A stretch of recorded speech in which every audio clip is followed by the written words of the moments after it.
नमस्कार सर्वांना, श्री स्वामी समर्थ.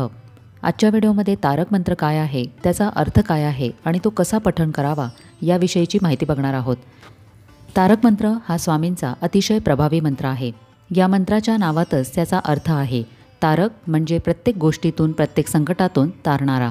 स्वामींची त्यांच्या भक्तांना दिलेली ही अनमोल भेटच आहे. हा त्यांचा मोठा आशीर्वादच आहे. सर्व स्वामी भक्तांचा हा आवडता मंत्र आहे. प्रत्येक स्वामी भक्ताने दिवसातून एकदा तरी तारक मंत्राचे श्रवण किंवा पठण नक्की करावे.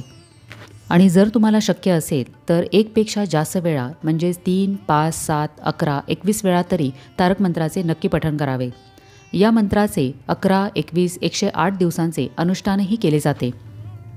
तारक मंत्राचे जेवढे जास्तीत जास्त पठण कराल तेवढे स्वामींचे मजबूत सुरक्षा कवच तुमच्या भोवती बनेल.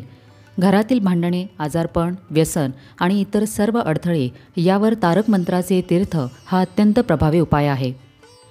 तारक मंत्राचे तीर्थ कसे बनवावे आणि तारक मंत्राचे 11-21 दिवसांचे अनुष्ठान कसे करावे याविषयीची सविस्तर माहिती असलेले व्हिडिओ आपल्या चॅनलवर उपलब्ध आहेत. आपण ते तिथून नक्की बघा. कोणतेही मंत्र, स्तोत्र पठण करण्यापूर्वी त्याचा अर्थ नक्की जाणून घ्यावा. याने त्या मंत्राचे पठण करताना आपले मन एकाग्र होते आणि आपल्याला अर्थ माहिती असल्यामुळे मंत्रामध्ये काय सांगितलेले आहे हे कळते. सेवा करताना कंटाळा येत नाही. म्हणून आजच्या व्हिडिओमध्ये आपण तारक मंत्राचा अर्थ बघणार आहोत. तर हा आहे महाराजांचा तारक मंत्र. तर चला आता बघूया तारक मंत्राचा अर्थ काय आहे. निशंक हो, निर्भय हो मना रे, प्रचंड स्वामीबळ पाठीशी रे. याचाच अर्थ की हे मना, तू मनामध्ये कोणतीही शंका ठेवू नकोस. पूर्णपणे निशंक हो.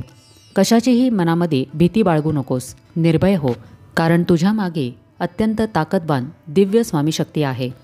अतर्क्य अवधूत हे स्मरणगामी, अशक्य ही शक्य करतील स्वामी. अतर्क्य म्हणजे तर्काच्या पलीकडचे. स्वामी हे तर्काच्या पलीकडचे आहेत. आपले विचार जिथे थांबतात तिथून स्वामींची लीला सुरू होते. असे हे स्वामी अतर्क्य आहेत. आणि अवधूत म्हणजे अध्यात्मामध्ये सर्वोच्च आहेत. अतर्क्य आणि अवधूत असणारे स्वामी हे नाव घेताच क्षणात धावून घेणारे असे स्मरणगामी आहेत. स्वामींना अशक्य असे काहीच नाही. अशक्यही वाटणाऱ्या गोष्टी स्वामी सहज शक्य करतात. जिथे स्वामी पाय तिथे न्यून काय, स्वये भक्त प्रारब्ध घडवी ही माय. जिथे स्वामींचे वास्तव्य असते तिथे कशाचीच कमतरता नसते.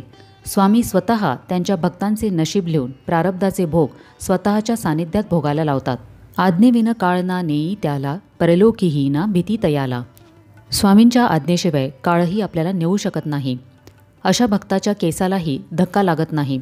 त्यामुळे स्वामींचा आशीर्वाद असणाऱ्या स्वामी भक्ताला तिन्ही लोकांचे भय नसते. उगाची भीतोसी भय हे पळू दे, जवळी उभी स्वामी शक्ती कळू दे. कितीही मोठे संकट आले तरी घाबरून जाऊ नये.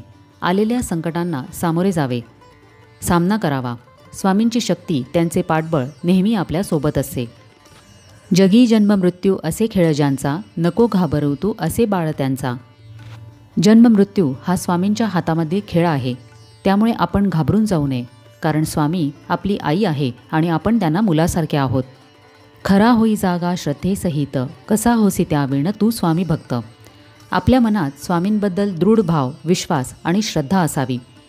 पूर्ण मनापासून स्वामींची भक्ती, उपासना करावी. तरच आपण स्वामींचे भक्त म्हणून ओळखले जाऊ. कितीदा दिला बोल त्यांनीच हात, नको डगमगू स्वामी देतील साथ. आपण आयुष्यामध्ये अनेक वाईट गोष्टींना, संकटांना सामोरे जातो. तेव्हा आपण स्वामींचा धावा करावा. न डगमगता स्वामींवरचा विश्वास तुटू देऊ नये. ज्या स्वामींनी आजपर्यंत सांभाळले आहे ते आज संकटात नक्कीच साथ देतील, असा दृढ निश्चय मनामध्ये ठेवावा. विभूती नमन नाम ध्यानादितीर्थ, स्वामीच या पंचप्राणामृतात. विभूती, नमन, नाम, ध्यान आणि तीर्थ यांना पंचामृताची उपमा दिली आहे. विभूती म्हणजे भस्म. आपल्या या दत्त संप्रदायात विभूतीला अनन्यसाधारण महत्त्व दिलेले आहे.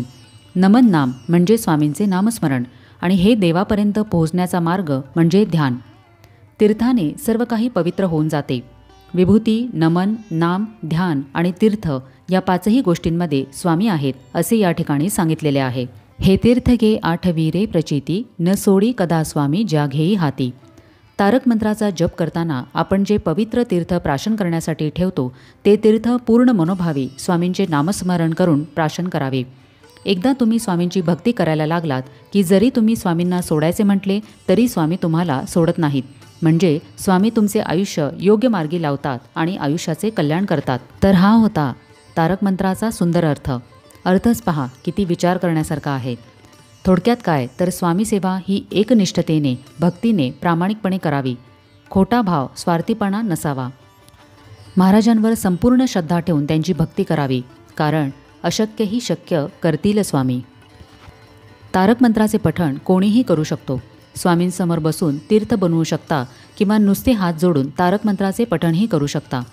तुम्हाला किंवा घरामध्ये कुणाला सतत आजारपण असेल, जीवनामध्ये अडचणी असतील, प्रगती होत नसेल, भीती वाटत असेल, डिप्रेशनसारखे त्रास असतील तर नित्यनेमाने तारक मंत्राचे पठण करण्यास सुरुवात करावी.